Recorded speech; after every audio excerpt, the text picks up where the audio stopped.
अस्सलामु अलैकुम रहमतुल्लाहि व बरकातुहू। हज के मुताल्लिक दो तरह की कैटेगरीज़ हैं, यानी टाइम के हिसाब से। हज इस वक्त में पिछले साल से एक 40 दिन का हज है, 40 में 42, 43, 41 रहते हैं। तो दूसरा जो है वो 20 दिन का है। ये पिछले साल से शुरू हुआ है। 20 दिन में भी किसी को 19 दिन भी रहते हैं, 18 भी रह सकते हैं, 20 दिन भी हो सकते हैं। तो पिछली साल पहली बार गवर्नमेंट ने ये शुरू किया था, हज कमेटी ने, और सिर्फ 10,000 लोगों को 20 दिन वाला पैकेज दिया गया था। और उसमें एक शर्त ये भी थी कि अगर 10,000 से ज़्यादा लोग इसको 20 दिन वाले को सिलेक्ट करते हैं तो फिर कुरा डलेगा, और कुरा से जिसका नाम आएगा वो ही 20 दिन वाले में जाएंगे। बाकी लोगों को 40 दिन वाला कर दिया जाएगा। अगर किसी ने 20 दिन का सिलेक्ट किया है और कंफर्म होने के बाद में उसको 40 दिन नहीं कर सकते, और किसी ने 40 दिन का सिलेक्ट किया है, उसका कवर नंबर आने के बाद, कंफर्म होने के बाद, वो भी वापस 20 दिन नहीं कर सकते। तो जिसने जो फार्म भरा है उसको उसी में ही, फार्म में जिसको भरा है उसी में उसको जाना पड़ेगा।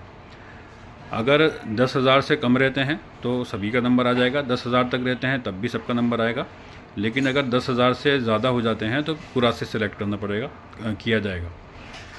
कुछ लोगों ने पिछली साल ये समझ कर के 20 दिन का भरा था कि 20 दिन में शायद ख़र्चा आधा होगा।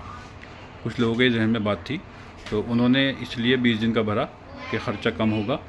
लेकिन पिछली बार भी ये बात बताई गई थी, और इस बार भी बताना मकसद है कि 20 दिन और 40 दिन का ख़र्चा बराबर है, कम नहीं है। जितना ख़र्चा 20 दिन में है उतना ही ख़र्चा 40 दिन में है। 20 दिन में उन लोगों के लिए जाना बेहतर है जो सरकारी जॉब में हैं, जिनके पास छुट्टियां नहीं मिल रही हैं, हज फ़र्ज़ हो चुका है, हज करना चूँकि ज़रूरी है, और वक्त ना मिलने की वजह से, परेशानी की वजह से वो हज पर नहीं जा पा रहे हैं। तो ऐसे लोगों के लिए गवर्नमेंट ने ये सब प्रोग्राम निकाला है। या कुछ इस तरह के लोग हैं जो बीमार हैं, शदीद बीमार हैं, बहुत ज़्यादा लंबा अरसा वो सफ़र नहीं कर सकते हैं।